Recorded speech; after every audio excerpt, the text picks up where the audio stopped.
Everyone. I want to thank you so much for attending today's webinar, School Registration Training for Need Access. My name is Kim Sawarski. I'm the National Sales Director at Access Group. And with me today is Ann Durandetta. Ann, as I'm sure most of you know, is the Internal Account Executive, and I like to refer to her also as the subject matter expert. She is your primary contact to assist with your need access processing needs. I'd also like to thank you also for being a need access user. We do truly appreciate your support. A few housekeeping items before we get started. I really want to encourage questions because, as I'm sure you are aware, this is pretty much an instructional webinar. So I'm going to try not to make it too dry, but please feel free to interact at any point with questions. Now, you can ask questions either over the phone or using the chat feature of WebEx. I would like to ask you, however, to please place your phone on mute unless you are asking a question. So I'm sure you know that the Need Access online registration service is basically for you to indicate the data requirements, your institutional requests of your students. Information from the online registration form is used to program your specifications into the Need Access application. Before we get started on the actual how-to part of the presentation, I want to share some very exciting news with you that I'm sure you're aware of if you've been reading our emails. I'd like to talk about what's new, what's coming for the 2012-13 academic year. In January, the Need Access Count software is going to be replaced by a new completely web-based tool, and this will provide real-time data within minutes of your students submitting their application. This will allow greater flexibility and customization by you, the school user, and we're very excited about this enhancement.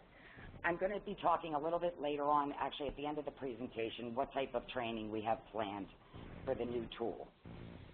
So as a school user using the new tool, you will be able to access your student application data and need analysis calculations through an individual login and password in the secured school administrator section of needaccess.org. So there'll be no more shared passwords. Plus, when you log in, the most recent applicant data will be available to you. You can either view it, print it, package, or export. So there'll be no more downloading of day-old files and having to import them into the software. So that's the exciting news we have for January, and we'll get into, there are a few changes to registration to accommodate the new web-based tool, and I'll be talking about those as we go along the various steps. So to begin the Need Access registration process, it's the exact same as it was last year. You would log into eAccess at accessgroup.org/eaccess, then click the Need Access Connect Now button, and click the 2012-13 Review Update Registration link at the bottom of the page.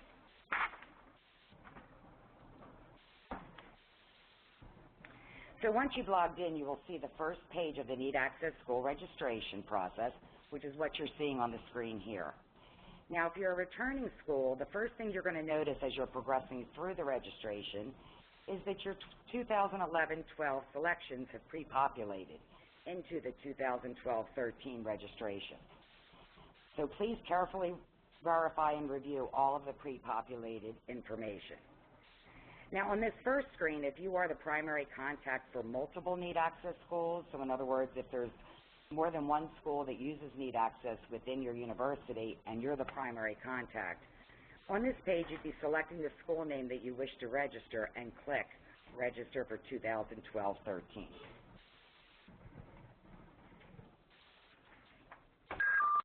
So that moves us along to step one. And you'll notice at the top there is a progress bar that will show you where you are in the process. And another thing to keep in mind, you do not have to sit down in one session and complete the entire registration process. You can actually come and go at any time and just make sure you hit the Save and Exit button at the left corner of the page. So this is basic information on step one. It's the school and contact information. So you're going to be adding, reviewing, and updating any school and contact information you see on the page. Please note that the school name is what is actually going to display to the applicant. The contact information you provide will be used by staff if they have a question about your Need Access registration or to notify you of any updates.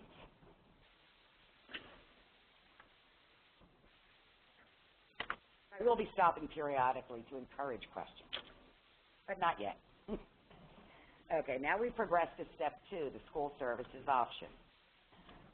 The first thing you'll notice is under student type. This is where you indicate the type of student to which this registration applies. You can select graduate, professional, undergraduate, or both. Under application filing deadlines, you're going to be entering the financial aid application deadline for each applicable class of student. In addition to assisting you, of course, in managing your awarding process, this deadline also assists Access Group staff in preparing for resource support. As I'm sure you're aware, it's amazing how many students sit down the day before the deadline, complete the application, and if they run into problems, of course, they're going to be contacting our customer support, and we just like to prepare for that in advance. Now, as you know, typically deadlines are in late winter or early spring of the processing year. If you don't have a deadline, you can certainly leave this area blank.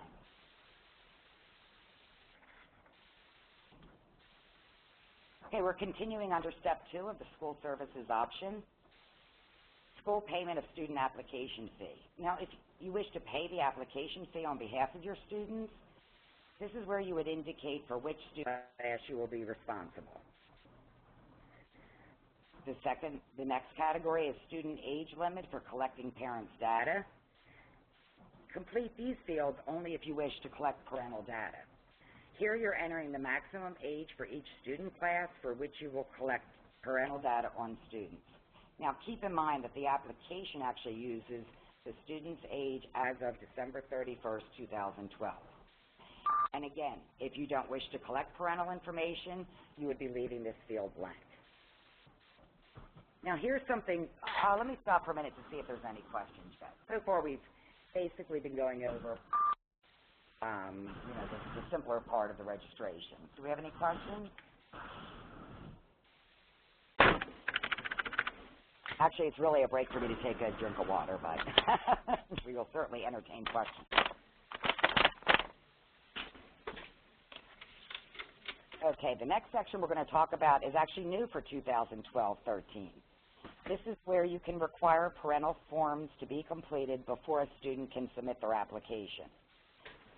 So this is all the way down at the bottom of the screen. If this box is checked, applicants will not be able to submit their Need Access application without including the parental forms. Beautiful. Somebody likes that. As in past years, the parental form can be completed, as you know, by either the student or the parents. Now, of course, this feature takes into account questions that you've either already selected or will select coming up, such as any age limit you established in the prior section, or, in fact, if you even want to collect parental information. So that is a new feature for 2012-13. Any questions on the new feature? Okay, we do actually have some questions over WebEx, which I will take now. The question is, what is the fee for first time for, I think what they mean is, what is the fee for entering students for 12-13 and the fee for renewals? And it is remaining the same. It is $28 if they're an entering student, first-time applicant, and $15 for returning students.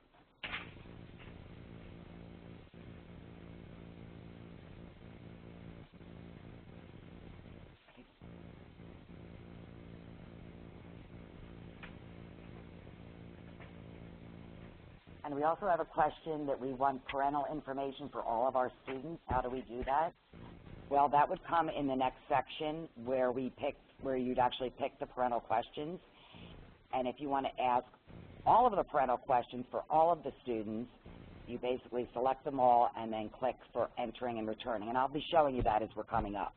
So if you still have the question after we get to that screen, just okay, we're going to continue on step 2 under school services options.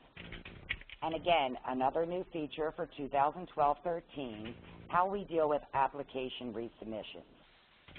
With this feature, well, let me go back a minute and tell you how the counselor used to handle this. Now, 2011, 2012, Need Access Counselor would automatically overwrite existing applications with any resubmitted data that your student might submit unless you lock the original application. For the new system, we built in a little bit more flexibility for you. So with this feature, and you can see this, it's the first question on your screen, you can choose when and how to load applications that are resubmitted by your students. So the new web-based application management system provides you with access to, as I said, to Need Access applications as soon as an applicant submits or resubmits their forms online. And now you have the control of when the system will auto-load the resubmitted applications. We're doing this according to the status of the application that is currently loaded into the system.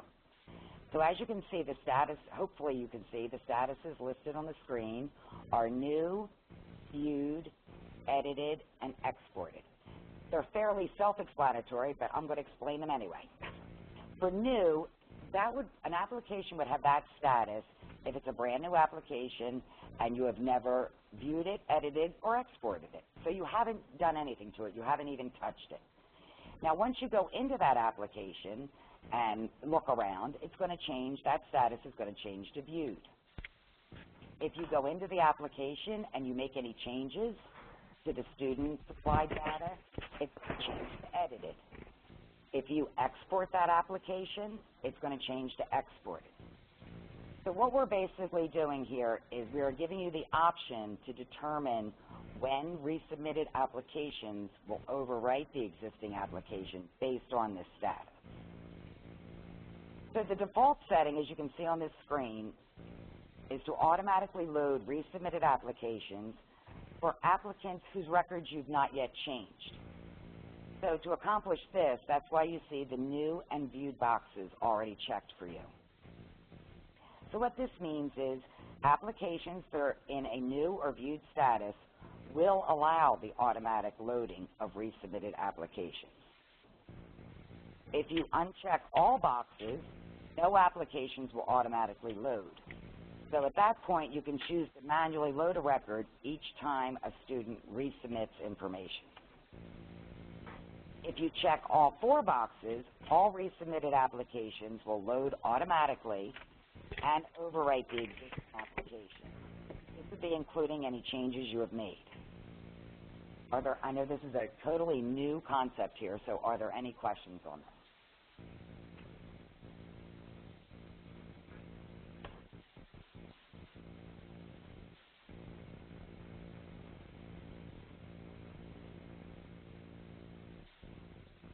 Okay, and if you can think of any as we're moving along, please don't hesitate to ask. The last thing you see on this page is the alternate student ID option. This is where you do not want to use the Social Security number. So please select yes if you wish to receive applicant data using an alternative randomly selected 9-digit ID number in lieu of the Social Security number.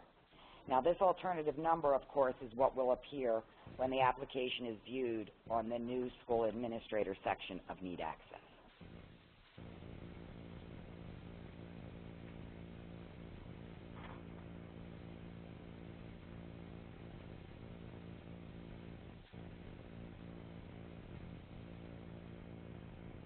Okay, that includes the school services options. We're going to move along now to the standard options for the student.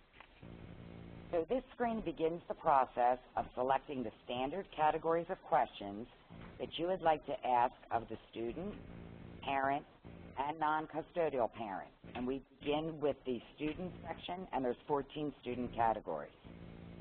Now, if you are a Need Access participant last year for 2011-12, these screens will pre-populate with the categories you selected last year, and that will be represented by a check mark in the associated column, either under entering or returning. So we ask you to please review these selections carefully. Now, you can also choose whether you want to ask these questions of entering students, returning students, or both. If you want to ask every single question that we offer, you would check Select All at the top of each applicable column. To view the list of questions that appear under each section, use the View Standard Student Questions PDF link that you see right there towards the top. Now keep in mind, if you don't see a question in the standard list of questions that you'd like to include, it may be an option in the custom questions that we're going to get to in Step 4. So once you're satisfied with your selections for the student application, you can proceed to the next screen where you're going to be selecting parental standard questions.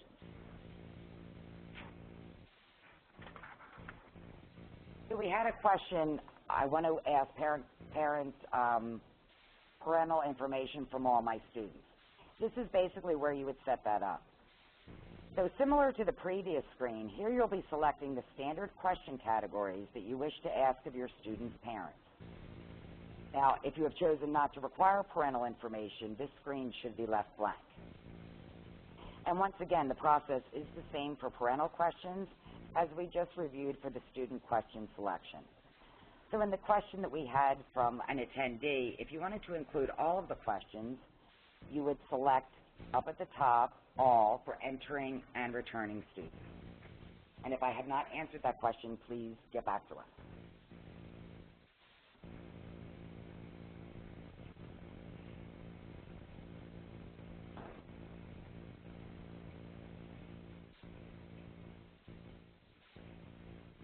Okay, I'm sorry for the hesitation. We're trying to catch up on the questions on the screen.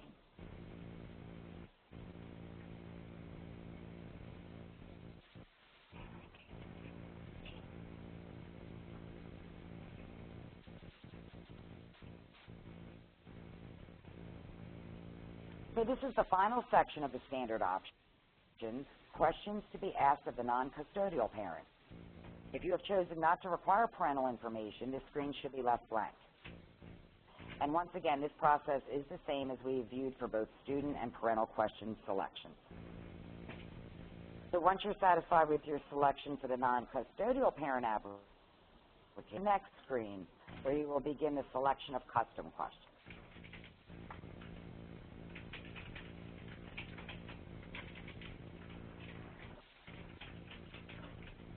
So this screen, Custom Questions Student, begins the section of the registration that allows you to view your currently selected custom questions and to select from the full library of available custom questions. We have included a PDF version that can be viewed or printed for your convenience. Now, if you're a new user of Need Access, you would select View Library of Custom Student Questions and choose the sections you wish to view. All questions available under that section will be displayed. Selections can be made by adding a check mark next to the question you want to include for either entering, returning students, or in the case of both, you should put a checkbox in both columns. Now, once again, if you're a returning Need Access school, all of the custom questions you selected for use last year will pre-populate with a check mark in the associated column. Now, the Custom Questions radio button will be set at View Your Custom Questions, and all will be selected in the View by Section drop-down box. So to view your selected questions for a particular section, you would select the section in the View by Section drop-down box. And all questions chosen under that section will be displayed, so you can keep up with what questions you've already selected.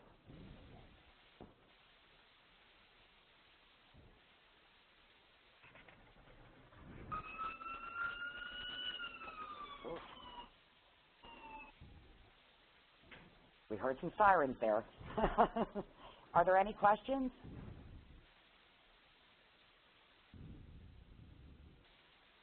Okay, we're going to continue with the custom questions students. So what I'm showing on this screen is the view that displays your ability to choose individual sections from the library of custom questions. When a section is chosen from the library, all available questions within that section will display, and you also do have the ability to print these out. So you'd review the questions and insert a check mark next to the questions you want to ask of your students. Now, as you select your questions, you can switch back and forth to the View Your Custom Questions to display what questions you've already chosen. And you will be prompted to save your selections.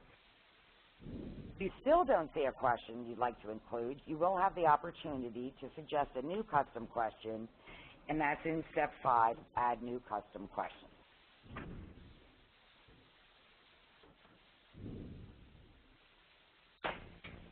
Okay, Custom Questions Parent. Now this section is very similar to the student section. Here you have the ability to select custom questions for the parental sections of the application. Now selections made here will apply to both the parent and the non-custodial parent.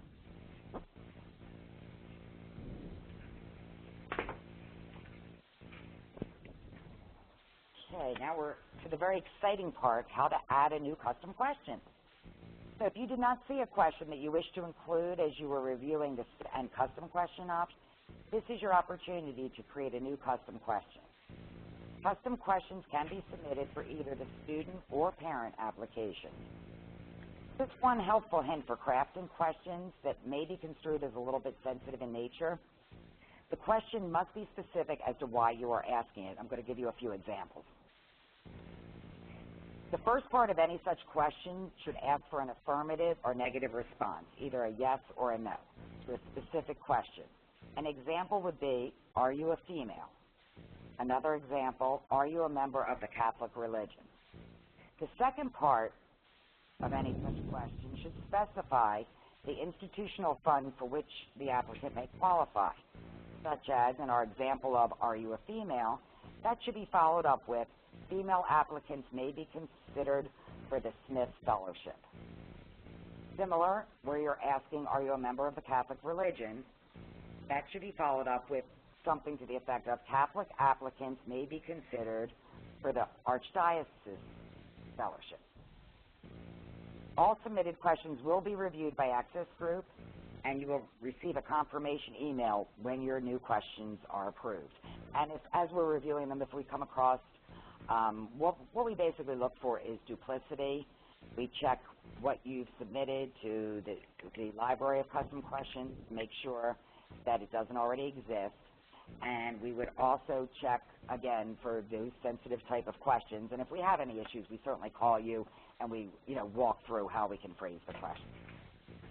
So how to suggest a new custom question, you would click the Add New Custom Question button, and a dialog box will open in which you submit your question.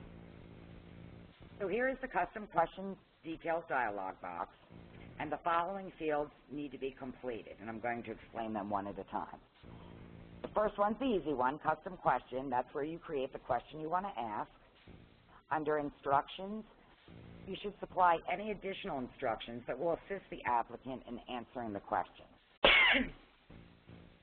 Questions related to, here you would indicate whether the question should be included on the student or parent applications or both.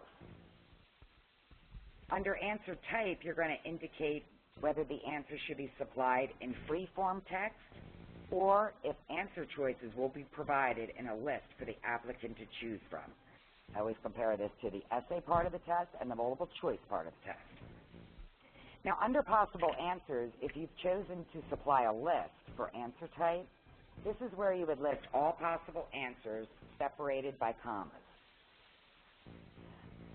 Under answer data type, if you chose free-form text for the answers, indicate if the answer should be formatted as a date, an email address, numeric, or text form. And under answer length, if free-form text is the answer type, enter the character limit for the answer. And very importantly, if you want to require an answer from the applicant, you don't want to make it optional, you want to actually require them to complete it, indicate that with a check mark at the bottom. When you're done, you're going to click Save and Close, or if you have additional custom questions to add, you would click Save and add another. Any questions on custom questions?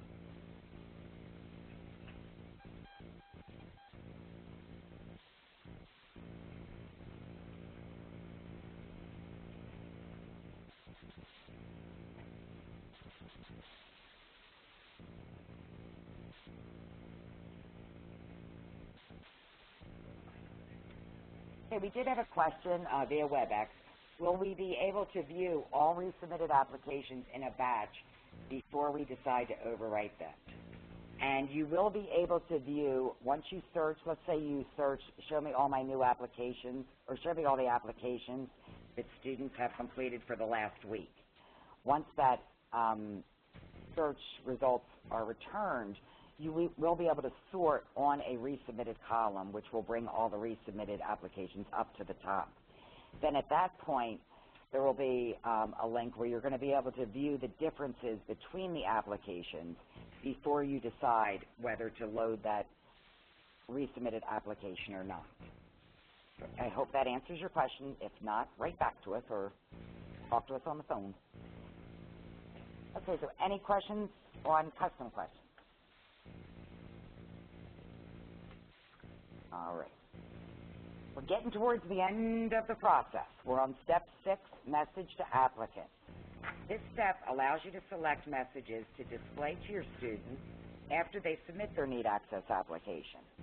Now, these messages can be used to supply further instructions or reminders of further actions required. You can choose whether to display these messages to entering students, returning students, or both by marking the appropriate column.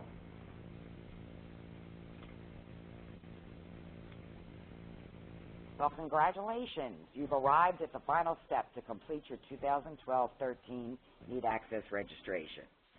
So if you're ready to submit your registration when you get to this screen, then click the Submit button. If you want to exit and complete the process later, click the Exit and Return Home button, and all information on the previous pages will be saved. Just keep in mind what I said before. You can come in, do as much or as little as you want. As long as you save and exit, it will be there waiting for you when you log back in. And just as a reminder, we'd like you to complete the registration by October 1st.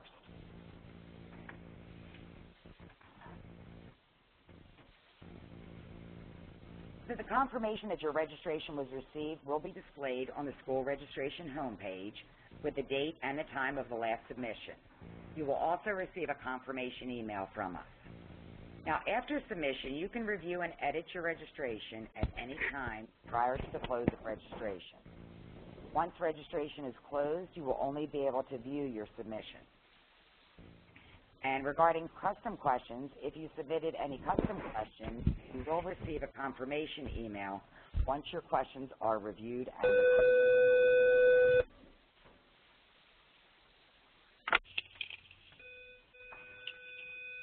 Do we have any overall questions?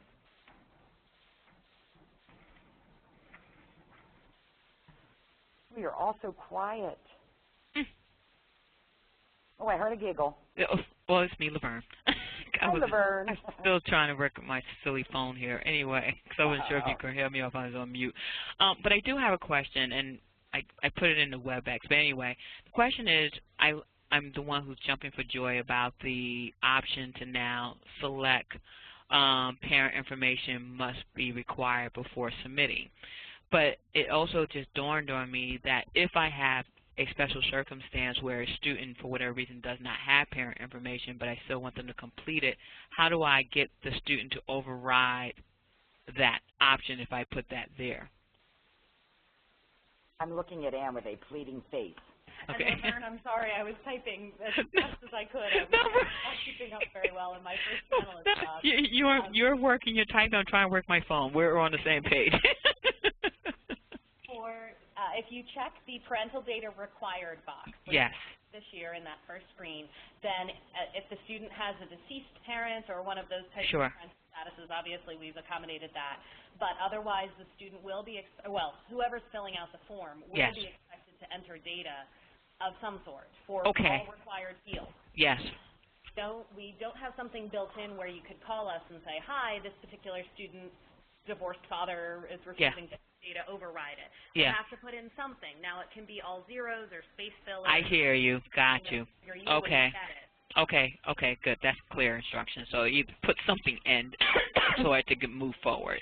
Exactly. Got it. Even if they went and they put zeros or skipped that section but complete the special circumstance section, that will treat it as something is being submitted and allow them to complete the application. They'll actually have to fill in every single required field throughout the parental form, and the special circumstances is not required, so they can always leave that blank. Got that. Form, anywhere there's a blank with an asterisk, they'll have to put in something for the submit button to even pop up. For Beautiful. Beautiful. Oh, this is lovely. My next question, if I may. We have another program. Usually we use Need Access only for our medical students. We have a physician assistance program, and they're getting some wonderful opportunity to get need-based aid. So we want to use Need Access with that population. But they have a totally different budget from our med students. How do we incorporate Need Access if we have a different program with a different budget? There's a couple of different ways we can do that, and I'd like to present those to you offline if we can. We can, yes. There's a couple ways to approach it. Okay, cool. We can talk later then. Oh, yeah, perfect. Okay. That's all my questions. I'm good. Okay, wonderful. Is this it? Do I hang up or do I? Oh, no, don't hang up. Oh, okay. Don't hang up yet. And, Joan, did we answer your question also when Ann discussed how to handle that situation? Yes, and Ann also said she would contact me offline, too. That's why I love her. I love her, too. Yeah. Thank you, everyone. Are these slides that you had in the WebEx available to see separately? Because I was multitasking, so I may have missed some of the No pieces. way. Okay. Okay. Okay. No, I meant no way you were multitasking. Yes, we will actually, I believe, as part of a thank you email, we are attaching a registration booklet. Okay. That will give you a very similar step-by-step process on how to complete registration. Excellent, excellent. Okay. Thank you. And while maybe additional questions are coming in, I'd like to invite everyone. I'd like to talk about the additional training we're going to be offering. Sure. But first, I'd like to invite everyone to our annual Graduate and Professional Conference. It's this year in Clearwater, Florida, November 17th to the 19th. And in addition to the outstanding sessions and great networking opportunity that it provides, we are also having several Need Access sessions. One is going to be an enhanced Need Access demonstration. We're also going to have a Need Access user reception. And we're going to have a dedicated time to ask questions of Ann or myself. We're calling it The Doctor Is In. So if you have any special things that you'd like to help us, that you need help with Need Access, we will be manning a booth or a room or something somewhere to handle those. Also, for those of you who are unable to attend the conference, we will be having training webinars probably right after the first of the year once the new system comes up and we get you in there and you can look around a bit. We're also going to offer training webinars on the new enhanced Need Access. And as always, we don't have our contact information on the screen, but you can reach us at 1-800-227-2151. My extension is 4089, and Ann's is 4085. 4085. And you can also contact us at the support mailbox, Need Access Support. NA Support. Oh, NA Support. At needaccess.org. At needaccess.org. Okay, I'm just catching up here to see if we've got all the questions.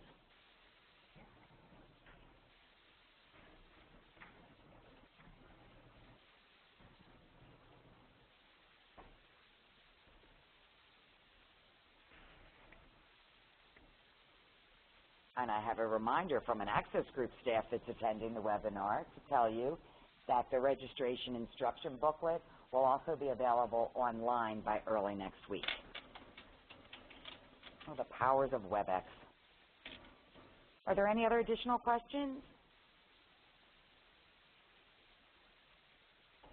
Well, once again, thank you so much for being a Need Access user, and thank you so much for attending this webinar. And give us a call or drop us an email if you have any questions. Have a great day, guys. Thank you. Thank you.